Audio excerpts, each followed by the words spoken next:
नमस्कार मेरे प्यारे बच्चों, मैं प्रिंस भारद्वाज आप सभी का एक बार फिर से स्वागत करता हूं मिशन इंस्पेक्टर बैच में। और आज हम लोग मिशन इंस्पेक्टर बैच का डे 60 यानी कि अगर मैं बात करूं, हमने 100 प्रैक्टिस सेट सॉल्व करने का प्रण लिया हुआ था और इसमें से आज हम अपना 60th डे कंप्लीट करने जा रहे हैं, जो कि हमारा कंजंक्शन स्पेशल है। क्योंकि मैं ऑलरेडी आपको कल की क्लास में बता चुका था कि हमने कंजंक्शन की 2 क्लासेस पढ़नी है। 2 में हमारा कंजंक्शन जो है वो ऑलमोस्ट ओवर हो जाएगा, ठीक है। और मैं बार बार आपको कहता हूं कि देखो, ऐसे तो कंजंक्शन के आप बेशक 200 क्वेश्चन उठा लो, एडवर्ब के 200 क्वेश्चन उठा लो, आप लोग जब प्रैक्टिस सेट करोगे तो उसमें बहुत सारे क्वेश्चंस ऐसे मिल जाएंगे। लेकिन मैं आप लोगों को वही कुछ मेजर क्वेश्चंस कराता हूं जिनसे आप मल्टीपल आंसर्स बना सकते हो। तो इसीलिए आज जो कल की क्लास में जो हमने कंजंक्शन पढ़ा था, हम उसके आगे के जो कंजंक्शन के रूल्स थे, कंसेप्ट थे, यूजेस थे, आज हम उसको कंप्लीट करेंगे। दूसरी बात, क्लास शुरू करने से पहले, जैसा आज सभी को पता चल गया होगा कि हमने आज जैसे मॉर्निंग में मैंने इंग्लिश पेडागोजी जो थी वो सॉल्व करवाई थी, और कल आपको कंप्लीट पेडागोजी मिल जाएगी चैनल पर, जिसके आंसर की भी आपको अवेलेबल हो जाएगी पेपर 1 और पेपर 2 की। और जिन बच्चों का रो स्कोर 88 सपोज करो जनरल है और वो 90 के आसपास आ रहा है और उनको यूं लग रहा है कि भाई एक आध नंबर से रह गया, तो बच्चों सीटेट की जो आंसर की होती है उसमें बहुत सारे क्वेश्चंस में उलट फरेब होता है, मतलब कुछ चीजें गलत भी होती है तो कुछ चीजें सही भी होती हैं। तो आप लोग निराश मत होना, थोड़ा सा वेट करना, 10 एक दिन में मेरे ख्याल से आराम से इसकी आंसर की आ जाएगी, ठीक है ना। चलो ना देरी करते हुए अपनी क्लास स्टार्ट करते हैं, वरना और लेट हो जाएंगे। चलिए स्टार्ट करते हैं। फर्स्ट सेंटेंस से आप लोग भी इसका आंसर देना मेरे साथ के साथ, और जो बात समझना है वो बात को पूछना, ठीक है। चलिए पढ़िए सेंटेंस और आंसर देने की भाई कोशिश करिए। फर्स्ट सेंटेंस क्या बोल रहा है हमारे पास कि she didn't call nor sent me any sort of masses and this caused a great deal of tension in my family। आप पढ़िए बच्चों, आपने यहां पर didn't वर्ड यूज करा था, यानी कि अपने आप में नेगेटिव वर्ड है, और आपने यहां पर कौन सा वर्ड यूज कर दिया, नॉर। और ये पूरा का पूरा जो है वो एक ही सेंटेंस है, यानी कि यहां पर एक सेंटेंस के अंदर 2 नेगेटिव वर्ड्स यूज नहीं होते हैं। तो गलती क्या हो गई कि जब आपके पास वर्ड या तो नीदर लिखा होता, वरना आप इसकी जगह पर एक वर्ड यूज कर दो विच इज और। कौन सा वर्ड होगा भाई, और, ठीक है। तो इससे क्या होगा कि एक तो आपके पास नेगेटिव वर्ड यहां पर यूज हो जाएगा, और प्लस आपके पास सेंटेंस का सेंस भी आपके पास ठीक आएगा। सो फर्स्ट का करेक्ट आंसर हो जाएगा B is the right option. कौन सा हो जाएगा, B is the right option. अगला sentence, although he has 2 big eyes but he can not see these types of bigger things even in the light of day. देखो बच्चों, यहां पर क्या कॉन्सेप्ट बोल रहा है। सबसे पहले आपको ये दोनों वर्ड पता होने चाहिए, दो और दूसरा वर्ड ऑल्दो। कौन सा वर्ड, दो और दूसरा वर्ड ऑल्दो। आपको पता होना चाहिए कि बहुत बार इसकी हिंदी होती है यद्यपि, है ना। तो इसके साथ कभी भी बट कनेक्टर यूज नहीं किया जाता, आपको पता होना चाहिए इसके साथ येट कनेक्टर यूज किया जाता है। तो आप पढ़िए, ए में यहां पर बट लिखा था, यानी कि first is the right option. कौन सा हो गया भाई, first is the right option. Copy में उसी के टाइम लिख लेना, ठीक है। आगे, this is perhaps the same cat which drank all the milk which she kept for her 1 year old son। चलो पढ़ो, इसमें क्या कनेक्टर या क्या गलती हो सकती है। आप पढ़िए बच्चों, इसमें एक वर्ड लिखा हुआ है द सेम कैट, ठीक है। कौन सा वर्ड है, द सेम कैट। मैं बहुत बार आपको सिखा चुका हूं कि ये दोनों वर्ड द सेम और द ओनली, ये बेशक अपने बगल में कोई सा भी नाउन ले ले, मीनिंग लिविंग थिंग ले लें या नॉन लिविंग थिंग ले लें, बट इसके लिए ध्यान रखना कनेक्टर एक ही वर्ड आता है विच इज दैट। कौन सा वर्ड होता है भाई, दैट। तो इसलिए यहां पर बी ऑप्शन में कैट के बगल में विच ना लगाकर क्या आना चाहिए था, दैट आना चाहिए। तो second is the correct option, ठीक है। चलो आगे, both the production manager and the chief foreman have discussed its issue at length. आप पढ़ो बच्चों, मैं लास्ट क्लास में आपको ये वर्ड पढ़ा चुका था कि बोथ एक कोरिलेटिव वर्ड होता है और पेपर में इसके साथ और आता है जो कि गलत होता है। हमें इसके साथ क्या लगाना होता है भाई, एंड।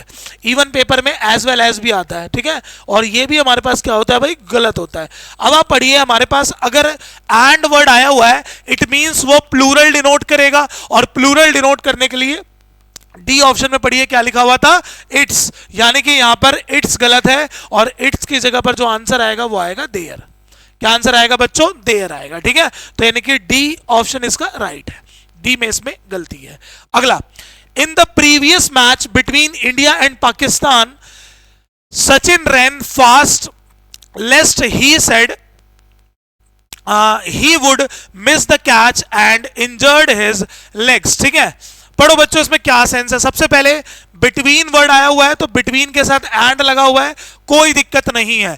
यहां पर पढ़ो एक वर्ड लिखा हुआ है लेस्ट, L-E-S-T, लेस्ट। तो याद है मैंने आपको सिखाया था कि ये वर्ड जो होता है इसकी हिंदी होती है वरना नहीं तो।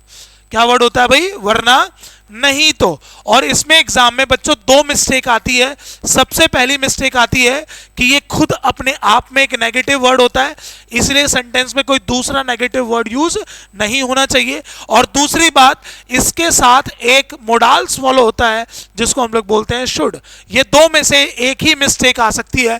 तो आप पढ़िए, आपने सी ऑप्शन में लिखा हुआ है कि he would miss the catch and injured his legs. So यहां पर वुड गलत है, वुड की जगह पर आंसर आएगा शुड।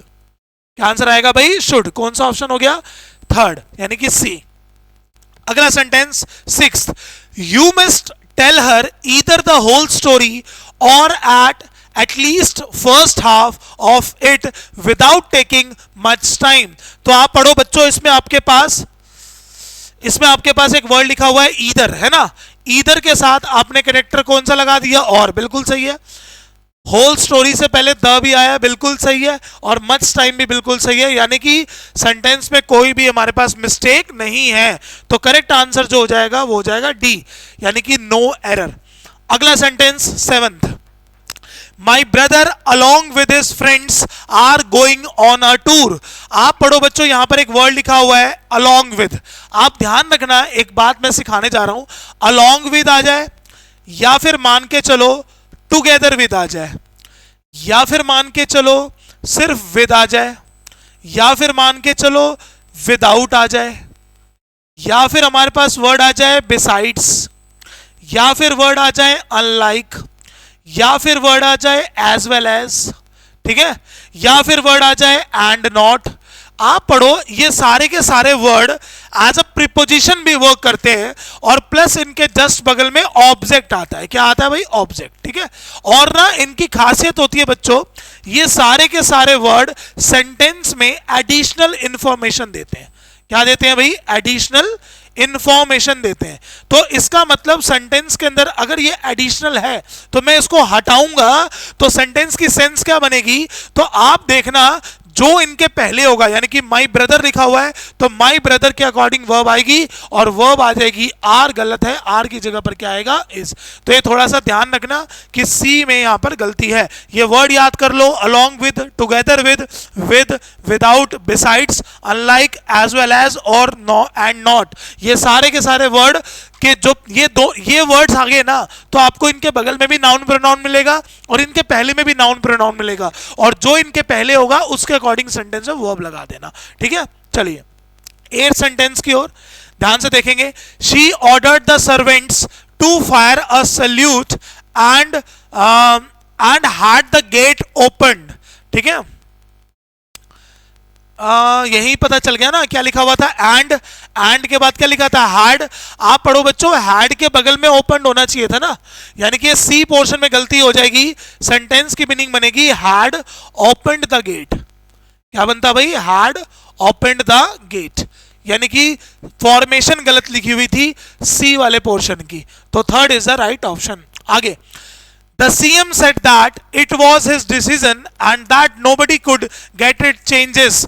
आप पढ़ो बच्चों इस सेंटेंस में क्या गलती होगी? सर हमारे पास जो and है वो भी एक कनेक्टर है और जो that है वो रिलेटिव प्रोनाउन है वो भी एक कनेक्टर है और एक सेंटेंस में दो कनेक्टर यूज नहीं होते. तो सिंपल सेंटेंस में क्या फॉलो कर दो? and. ठीक है, क्या फॉलो कर दो भाई? and. किस पोर्शन में है भाई? सी में. ठीक है, चलिए अगला 10th sentence. Do you still think that her younger sister is so clever as his take a holiday? Her younger sister, ये पहले तो थोड़ा सा ठीक कर लेना भाई, यहां पर पोजीशन बाय मिस्टेक गलत है क्योंकि इसमें कुछ और मिस्टेक है. ध्यान से सुनो, हमने बच्चों यहां पर एक वर्ड लिखा हुआ है सो क्लेवर एज. कौन सा वर्ड है? So clever as. आप ना एक बात याद रख लेना कि जो एज होता है वो इंडिपेंडेंट है कि किसी भी सेंटेंस में आएगा. सबसे पहले तो आप ये ध्यान रखो कि वैसे जनरली जो बोला जाता है वो ये बोला जाता है कि आप इसको अफर्मेटिव सेंटेंस में यूज करो. कौन सा connector? As. But so as के साथ एक लिमिटेशन है बच्चों कि आपको ये कभी भी अफर्मेटिव सेंटेंस में नहीं लिखना. मैं वैसे तो एग्जाम के पॉइंट ऑफ व्यू से जब सिखाता हूं तो इसमें एक पॉइंट आता है कि एज अफर्मेटिव में आता है और सो एज नेगेटिव में आता है. ये बिल्कुल सही बात है, लेकिन जो एज होता है वो इंडिपेंडेंट होता है, हर जगह आता है. लेकिन सो एज की खासियत है कि वो अफर्मेटिव में नहीं आएगा. तो अफर्मेटिव लिखा हुआ था यानी कि पहले वाले सो की जगह पर क्या आता? एज. यानी कि इसके बी पोर्शन में गलती हो गई हमारे पास. ठीक है, चलो आगे देखते हैं. ये बातों को लिख लेना जरूर. He not only plays tennis regularly but also cricket. अब बच्चों ये वाला भी हमने वर्ड सीखा हुआ है कि एक वर्ड होता है not only.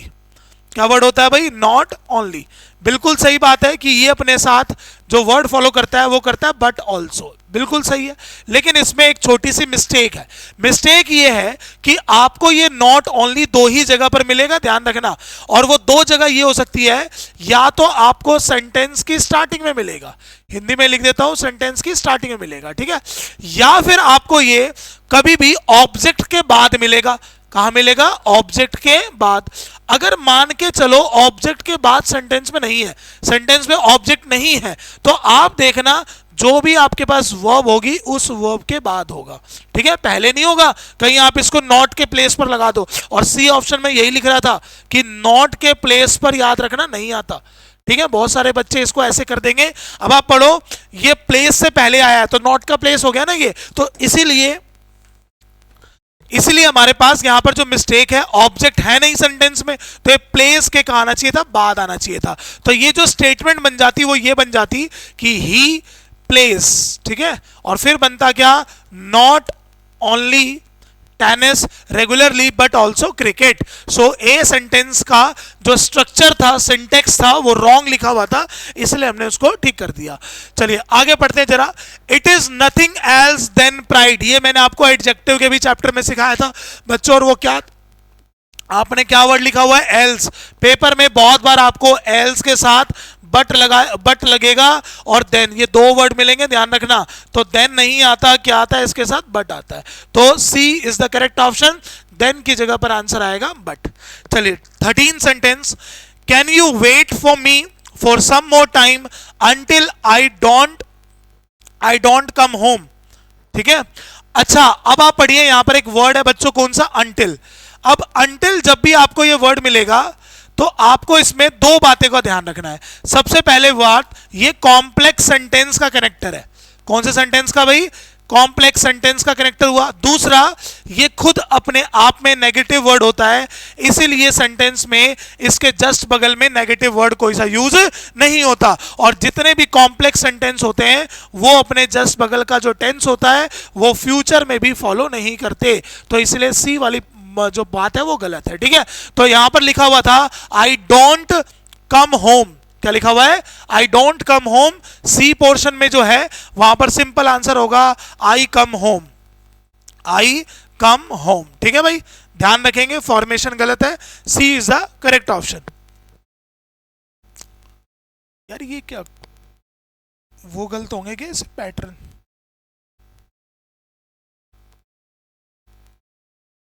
11 12 9 10 11 12 11, अच्छा दोबारा आ गया, चलो कोई बात नहीं, कोई बात नहीं भाई, जितने भी क्वेश्चन है सबको सॉल्व कर लेंगे, वो नंबरिंग आगे पीछे हो गई होगी, ठीक है, कोई दिक्कत नहीं है। नेक्स्ट देखते हैं, since he had been found and accomplish in the bomb blast in Delhi, he was hanging to death. ठीक है, सेंटेंस का सेंस देखो, आपने यहां पर कौन सा वर्ड यूज करा बच्चों, सिंस। सिंस की एक खासियत होती है कि अगर ये कनेक्टर बनेगा तो अपने जस्ट बगल में सब्जेक्ट प्लस में वर्ब की सेकंड फॉर्म फॉलो करेगा। कौन सा टेंस होता है भाई ये, पास्ट इंडेफिनिट टेंस, जिसको सिंपल पास्ट ही बोलते हैं। और इसके पहले का जो टेंस होता है वो दो बनता है, प्रेजेंट परफेक्ट कॉन्टिन्यूअस टेंस या फिर प्रेजेंट परफेक्ट। आगे आएगा इसका क्वेश्चन तो मैं आपको बताऊंगा। तो आप पढ़ो, इसमें हैड बीन लिखा था, गलत है, आप इस पूरे को हैड बीन को हटा दो, क्योंकि ही के बगल में डायरेक्ट क्या आ जाएगा, फाउंड आ जाएगा। ठीक है, तो किस पोर्शन में गलती है, A is the right option. अगला sentence, you are not allowed to take it unless the boss comes to the office and allows you to take it। अभी बच्चों हमने एक और वर्ड पढ़ा था, एक वर्ड पढ़ा था until, दूसरा वर्ड आ गया unless। सेम बात, unless भी कॉम्प्लेक्स का पार्ट होता है, नेगेटिव वर्ड होता है, और shall will फॉलो नहीं करता, लेकिन unless और until में डिफरेंस होता है। आप जब भी सेंटेंस के अंदर टाइम की बात करते हो तो वहां पर unless यूज नहीं होता, कौन सा वर्ड यूज होता है, until। और आप पढ़ के देखो, इसमें टाइम की बात हो रही है जब तक बॉस नहीं आ जाते हैं ना, तो B is the correct option, second. चलिए आगे बढ़ते हैं, seldom or ever have I not given him all kinds of support, be monetary or moral। ठीक है, तो सेंटेंस में कौन सा वर्ड यूज हुआ, सेल्डम। तो एक बार मैं दोबारा ये वर्ड सिखाने जा रहा हूं, ध्यान से सुनना। सेल्डम वर्ड दो फॉलो करेगा, एक और एक इफ। ठीक है, और फॉलो करेगा तो इसके बगल में आता है नेवर, और इफ फॉलो करेगा तो इसके बगल में आता है एवर। तो सेल्डम और नेवर, और सेल्डम इफ एवर, तो ए जो है इसका करेक्ट आंसर हो गया। ठीक है, एवर की जगह पर नेवर आ जाएगा। अगला, bread and butter dash a good meal. Option में है मेक, इज मेकिंग, मेक्स और आर मेकिंग। सबसे पहले बच्चों यहां जो सेंस देगा वो मेकिंग आईएनजी वाली में नहीं है, क्योंकि एक यूनिवर्सल बात की तरह बोलेगा, फिक्स बात की तरह। आप पढ़ो, बच्चे जो है ब्रेड और बटर को ना सिंगुलर मान लेते हैं। ध्यान रखना, ब्रेड और बटर बेशक सिंगुलर होता है, लेकिन जब आप इसको मील में डिवाइड कर देते हो, आइटम्स में डिवाइड कर देते हो, तब वो सिंगुलर नहीं होता। ध्यान से सुन लो मैं क्या कह रहा हूं। अगर आप इसको एज अ ब्रेकफास्ट ले रहे हो तो ब्रेकफास्ट में सारी चीजें हो गई, तो वो सिंगुलर है। लेकिन अगर आप इनके प्राइजेस की बात कर रहे हो, आइटम्स की बात कर रहे हो, तब ये प्लूरल हो जाता है। अब आप बोल रहे हो उसको गुड मील बता रहे हो, यानी कि ब्रेड को भी बता रहे हो और बटर को भी बता रहे हो, दोनों को बता रहे हो ना, तो ये प्लूरल को डिनोट करेगा। ध्यान रखना, किसको डिनोट करेगा, प्लूरल को। तो आंसर कौन सा हो जाएगा, first, bread and butter make a good meal. ठीक है, bread and butter make a good meal. और वही लिखा होगा ऐसे सेंटेंस कि bread and butter is my favourite breakfast. मेरा नहीं है, बस मैं एग्जांपल दे रहा हूं। ठीक है, तो आप पढ़ो यहां पर, अब इसको एज अ ब्रेकफास्ट, एक मील की तरह यूज हो रहा है, तब ये बिल्कुल यहां पर सही है। चलिए अगला देखते हैं, when a hot and a cold is kept in a vacuum. सबसे पहले तो आप वैक्यूम की ही स्पेलिंग याद कर लो भाई। अभी मैं आपको आगे जाके ये भी कराऊंगा, जो हमारे पास स्पेलिंग चेकर्स वाली सीरीज भी आएगी। ठीक है, तो उसमें बच्चे क्या करते हैं, CUM लिखते हैं, ऑलमोस्ट बच्चे लिखते हैं, जो कि गलत होता है, WM। अच्छा, इसमें पढ़ते हैं इसमें कौन सा कॉन्सेप्ट है, आप पढ़ो। इसमें बच्चों हमारे पास एक वर्ड लिखा था एंड। आपको मैं ध्यान से सुनना, एक पॉइंट सिखाने जा रहा हूं। मान के चलो एंड से पहले वाला वर्ड नाउन है, तो एंड के बाद वाला वर्ड हमारे पास नाउन होगा। ठीक है, और इसमें से जो हमारे पास नाउन है तो अगला भी नाउन होगा, या फिर एडजेक्टिव होगा या फिर एडजेक्टिव होगा। मतलब नाउन नाउन, एडजेक्टिव एडजेक्टिव। और इनकी खासियत क्या है बच्चों, अगर फर्स्ट वाला नाउन या फिर एडजेक्टिव आर्टिकल ले ले, सिर्फ एक वाला, तो वो सिंगुलर होता है। और दोनों के दोनों अगर आर्टिकल ले ले या फिर एडजेक्टिव या फिर नाउन, तो वो प्लूरल हो जाता है। अब आप पढ़ो, एंड से पहले हॉट था, एंड के बाद कोल्ड था, दोनों एडजेक्टिव से, और पहले के साथ भी ए है और दूसरे के साथ भी ए है, तो यानी कि आंसर बी जो है वो गलत है, और इस की जगह आंसर क्या आएगा, आर। ये ध्यान रखना कि जब हमारे पास एंड से दो नाउन जुड़े होते हैं या दो एडजेक्टिव जुड़े होते हैं, और फर्स्ट वाले के साथ आर्टिकल आता है तो सिंगुलर होता है, और दोनों के साथ आर्टिकल आता है तो प्लूरल हो जाता है। So B is the correct option. B is the correct option. चलिए आगे बढ़ते हैं नेक्स्ट सेंटेंस की ओर। 17 it is such a nice book as everyone wants to buy. ये मैं ऑफलाइन क्लास में भी बहुत बार पढ़ा चुका हूं ये वाला सेंटेंस। देखते हैं जरा क्या है।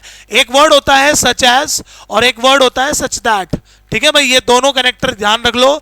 दैट से पता चल जाना चाहिए कि दैट का यूज हमेशा आप लोग यहां पर नॉन लिविंग थिंग्स की तरह करते हो, और एज का यूज हु की तरह किया जाता है, और हु को यहां पर जो सेंस दिया जाता है वो लिविंग थिंग का दिया जाता है। ठीक है, तो आप पढ़िए, आपके पास बुक्स की बात हो रही थी तो यहां पर हमारे पास एज गलत है, एज का आंसर दैट में आएगा क्योंकि इसके पहले बुक लिखा हुआ है। ठीक है भाई, चलिए अगला sentence. The servant had seen his master before he had started washing a car। अच्छा बच्चों पढ़ो, यहां पर एक वर्ड है बिफोर। बिफोर यहां पर क्या बन गया भाई? कंजंक्शन। अब एक स्ट्रक्चर याद कर लो, जब भी बिफोर सेंटेंस में कंजंक्शन बनेगा, और वो ये होता है कि बिफोर के पहले वाला सेंटेंस पास्ट परफेक्ट में होता है, यानी कि हैड प्लस में वर्ब की थर्ड फॉर्म, और बिफोर के बाद वाला सेंटेंस सब्जेक्ट प्लस में वर्ब की सेकंड फॉर्म में होता है, यानी कि पास्ट इंडेफिनिट। तो आप पढ़ो, फर्स्ट वाले में तो हैड सीन बिल्कुल सही है, लेकिन बिफोर के बाद वाले में हैड स्टार्टेड लिखा है जो कि गलत है। आंसर हो जाएगा स्टार्टेड, यानी कि C is the correct option. C is the correct option. ठीक है, चलिए आगे बढ़ते हैं नेक्स्ट सेंटेंस की ओर। The father as well as his 4 friends have spoken Hindi and Punjabi. अभी सिखाया था भाई, as well as वर्ड आ गया, जो इसके पहले वर्ड होता है कौन सा वर्ड लिखा हुआ है? The father. क्या उसके अकॉर्डिंग हैव आता या हैज आता? भाई हैज आता। तो किस पोर्शन में गलती है?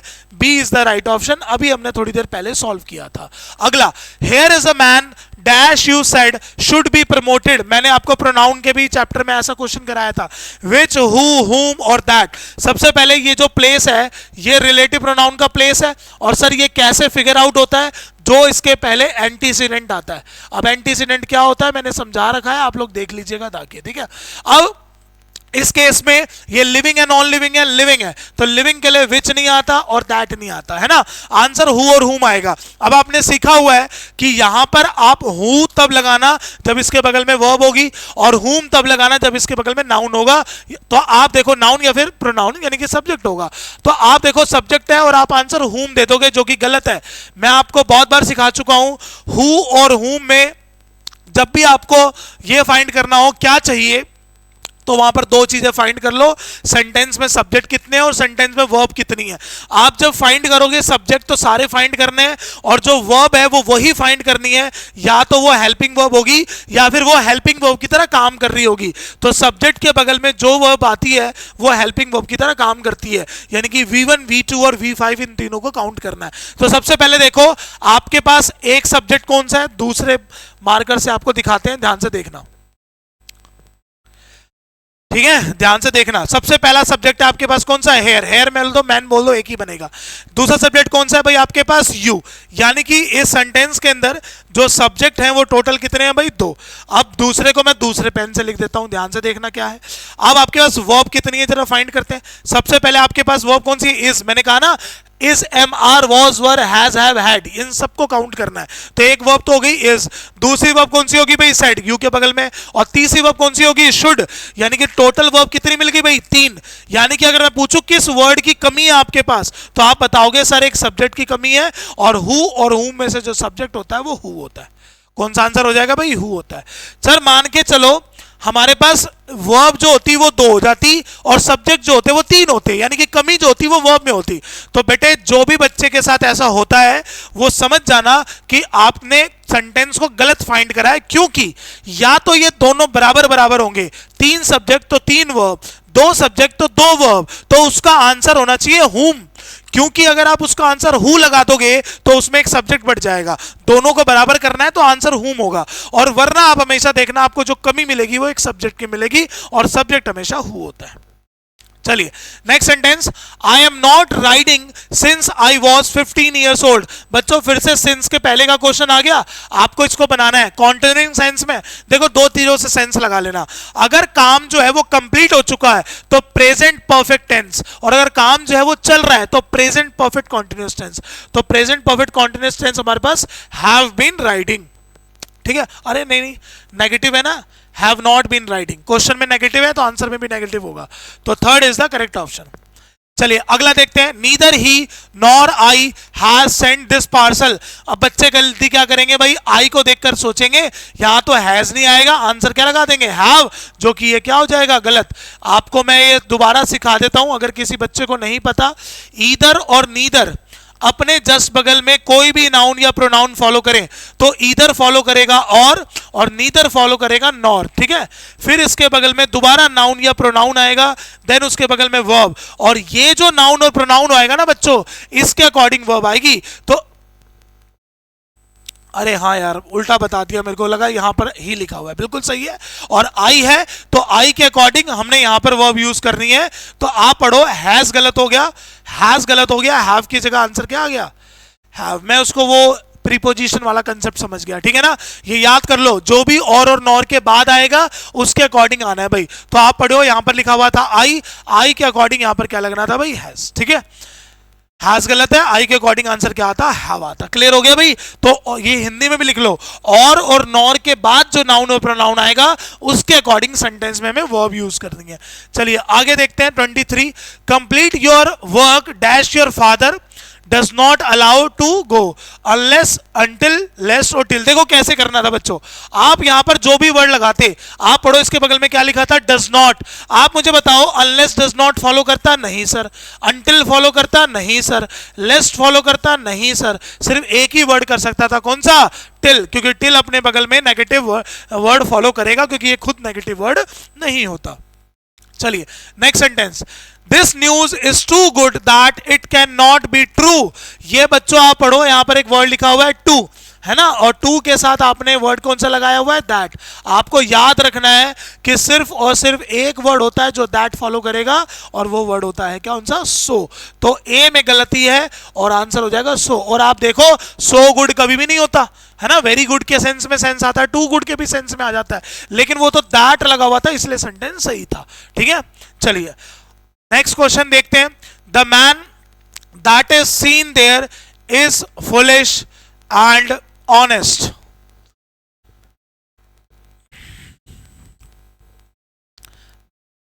That is seen there is foolish. अच्छा देखो ध्यान से भाई, ये वर्ड क्या लिखा है हमारे पास, फुलिश।